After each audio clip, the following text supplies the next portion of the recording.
Connected है। तो नवरात्रि में आयुर्वेद कैसे कनेक्टेड है इसके बारे में आज हम बात करेंगे थोड़ा सा।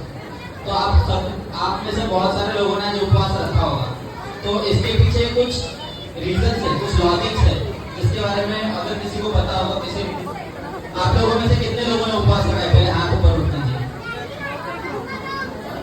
उपवास ठेवलाय तुम्ही, तर तुम्हाला काय वाटतं उपवास का ठेवलाय तुम्ही? नाही रिझन काय?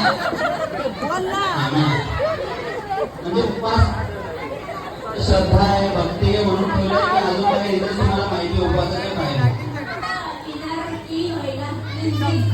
बरोबर है। आता नवरात्रि में हम 3 पार्ट में डिवाइड कर सकते हैं। नवरात्रि ते म्हणजे बॉडी, माइंड अँड सोल, म्हणजे आपला शरीर, मन आणि आत्मा हे तिघांना क्लीन करण्यासाठी, डिटॉक्स करण्यासाठी हे नवरात्रि आहे।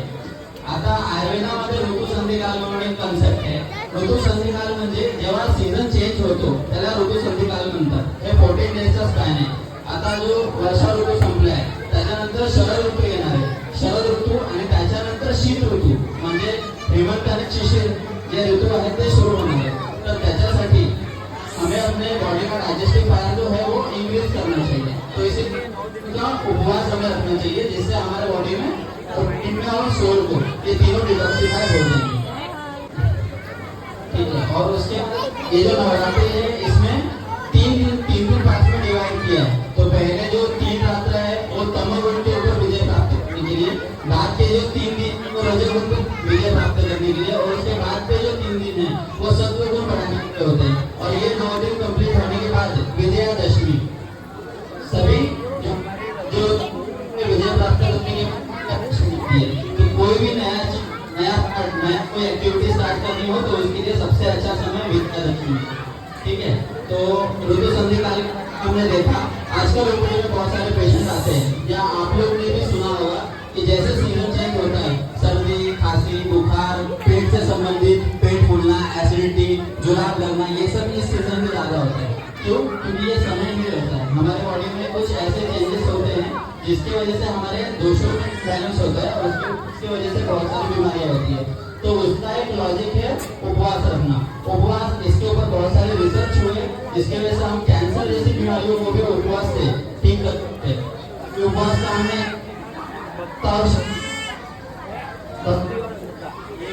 उसका रीजन है। दूसरा उपवास फायदे वेट लॉस के लिए मैंने जैसे बोला, बॉडी डिटॉक्सिफाई करने के लिए होता है, जो पॉजिटिव वाइब्स एनर्जी है उनको इंक्रीज करने के लिए होता है।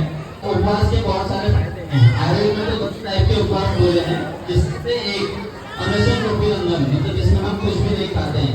दूसरा वर्किंग है, जो बस कुछ खा पी के कर सकते हैं। तो संधिकाल के अंदर थोड़ा कुछ नहीं खाना, ये नहीं होगा तो हम क्या कर सकते हैं?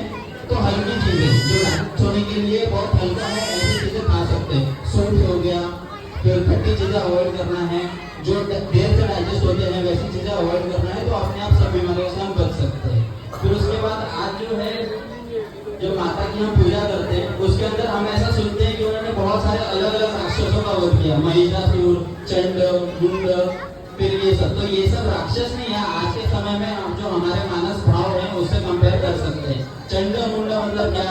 जो लोग किसी का नहीं सुनते हैं, अगर हम उनसे बात करने के जाए वो कुछ सुनने के लिए रेडी नहीं है, तो वो चंड। मुंड मतलब सर, they don't give head to any, मतलब हम कुछ उनसे बात करने जाए वो बोलेंगे मुझे सुनना ही नहीं।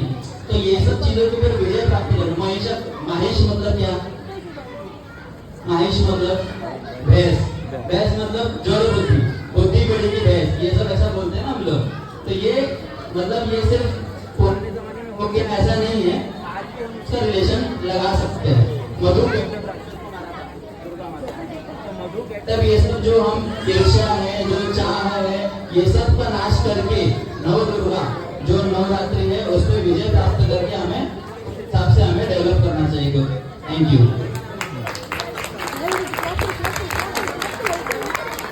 हेलो।